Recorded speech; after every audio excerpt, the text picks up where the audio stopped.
Welcome to Thriller Channel. Thriller story.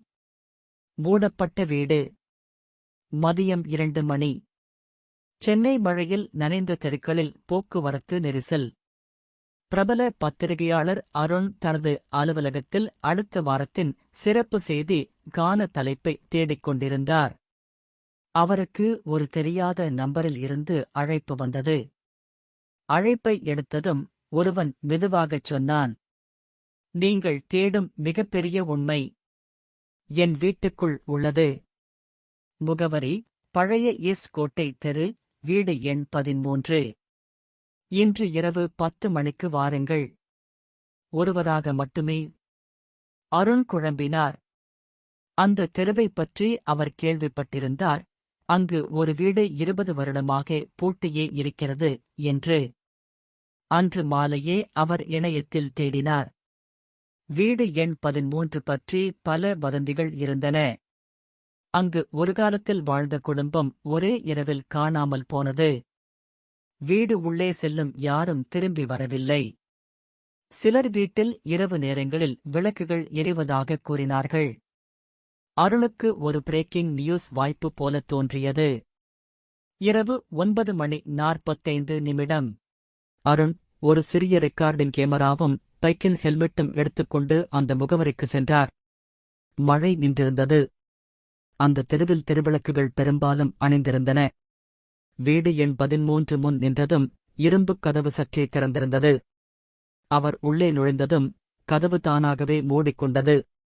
வீட்டின் உள்ளே தூசி, சுவர்களில் பழைய படங்கள், பழுதான மணிக்கட்டைகள், தரையில் காகிதக் குவியல்கள்.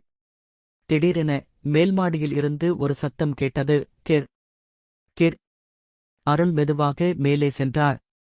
ஒரு அறையில் மின்னல் ஒளியில் ஒரு நிழல் தோன்றியது. அந்த நிழல் திடீரென மறைந்தது. ஆனால் மேசையின் மேல் ஒரு பழைய டைரி இருந்தது.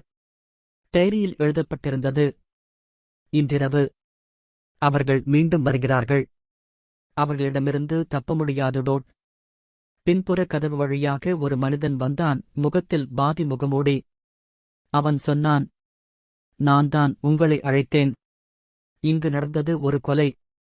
ஆனால் போலீஸ் மூடி வைத்துவிட்டது.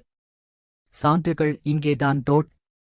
அவன் கையில் இருந்த பெட்டியைத் திறந்தான். அதில் ஒரு வீடியோ டேப். அந்த டேப்பில் 20 வருடங்களுக்கு முன் நடந்த கொலையின் முழு காட்சி இருந்தது. ஆனால் அதில் கொலை செய்தவர் அருணின் சொந்த தந்தை. அருண் அதிர்ச்சியில் நின்றான். முகமூடியை அகற்றியவுடன் அந்த மனிதன் அருணின் சொந்த சகோதரன் என்று தெரிந்தது. அவன் சிறுவயதில் காணாமல் போனவன். சகோதரன் சொன்னான், "நம்ம குடும்பம் எல்லாம் ஒரு பொய்யின் மேல் வாழ்ந்தது.